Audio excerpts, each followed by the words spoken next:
જુનાડીસા ગામમાં ગઈ રાત્રે પવિત્ર શ્રાવણ માસમાં ખેલાયો ખૂની ખેલ। મળતી માહિતી મુજબ ગઈ રાત્રિના 11 વાગ્યાના સુમારે ડીસા તાલુકાનું સૌથી મોટું ગામ અને હિન્દુ મુસ્લિમ એકતાની મિસાલ ગણાતા જુનાડીસામાં કહેવાતા મંદિરિયા વિસ્તારમાં હિન્દુ સમાજના પવિત્ર શ્રાવણમાં અજાણ્યા લોકો દ્વારા એક નીલગાયને બંદૂકની ગોળી મારી હત્યા કરવાનો પ્રયાસ કરેલ। ગોળી વાગતા નીલગાય પડી જતા પાછળના પગમાં તીક્ષ્ણ હથિયાર વડે ઊંડો ઘા કરેલ। આ વેદનાથી નીલગાય ભારે અવાજ સાથે કણસી ઉઠી। જ્યારે આજુબાજુ ખેડૂતો આવી જતા અજાણ્યા શખ્સો ભાગી ગયા। ત્યારબાદ સ્થાનિકો દ્વારા સેવાભાવી સંસ્થાનો સંપર્ક કરી સારવાર માટે મોકલી આપેલ। પવિત્ર શ્રાવણ માસમાં આવી ઘટના ઘટવાથી હિન્દુ સમાજમાં ભારે રોષ ભભૂકી ઉઠ્યો છે।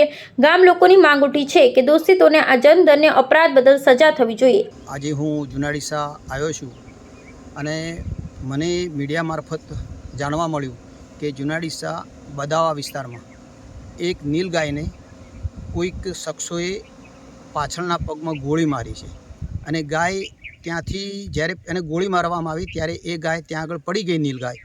ત્યારબાદ એની ઉપર ધારિયાથી ઘા કરવામાં આવ્યો છે, કોઈ પણ એક હથિયારથી ઘા કરવામાં આવ્યો છે। પરિણામે ત્યાં આગળ અત્યારે લોહી પણ બહુ વહી ગયેલું છે અને આપ વિડીયો મારફતે પણ જોઈ શકશો।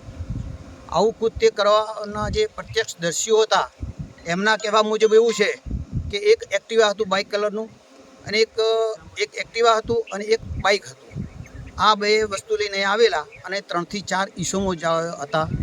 અહીંયા જ્યારે ગોળીનો અવાજ આવ્યો ત્યારે બાજુના ખેતરમાં જે ભાગ્યા તરીકે ભાઈ કામ કરતા હતા એ દોડીને આવે એ પહેલાં તો એ લોકો એક ભાઈ ઊંચી વાડ હતી એ વાડ કૂદી અને ભાગી ગયો, જેના પગના નિશાનો પણ અત્યારે આપણે જોવા હશે તો જોવા મળશે।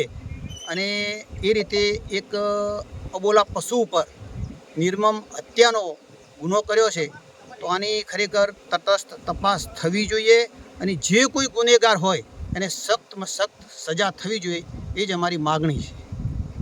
હું જુનાડીસા 11:30 વાગે ઘરે હતો અને કૂવા ઉપરથી મારા ખેડૂતનો ફોન આવ્યો કે કંઈક અવાજ થયો છે ગોળીનો અને કે એક માણસ કૂદી અને આપણા ખેતરમાં આવ્યો છે। એટલે હું તરત ત્યાંથી જુનાડીસાથી સીધો મારા ઘેર આવ્યો અને એ સમયે અહીંયા સ્થળ ઉપર આવીને જોઉં તો નીલગાયને એને ફાયરિંગ કરીને ગોળી મારેલી અને પાછળથી ખૂની ખેલ કે જે ક્રૂર હત્યા કહેવાય કે જે આપણે એને કોઈ વર્ણન ન કરી શકીએ એવું એને પાછળથી એને ધાર્યું મારીને પગ આખો કાપી નાખેલો।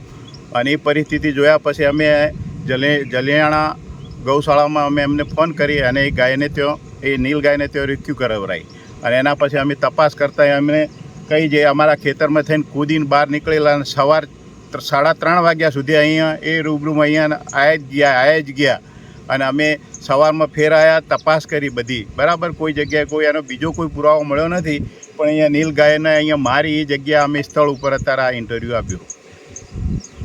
મારું નામ નાગજીભાઈ શેઠભાઈ મોદી, હું રહેવાસી જુનાડીસા। મારા ખેડૂતનો ફોન આવ્યો 11:30 એટલે હું ઉડીને ઘેરથી અહીંયા આવું તો નીલગાયે અહીંયાને મારી ગોળી મારી હતી બરાબર છે।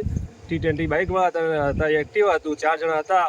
મને અમે આવતા એને વાડ કૂદીને આવી ગયા બરાબર છે। પછી અમે તપાસ કરી નીલગાયની તો એક પગ કાપી નાખ્યો હતો એમને બરાબર, ગોળી મારી હતી 2। પછી અમે ભાઈ આવી એમાં ભરાઈ નાખી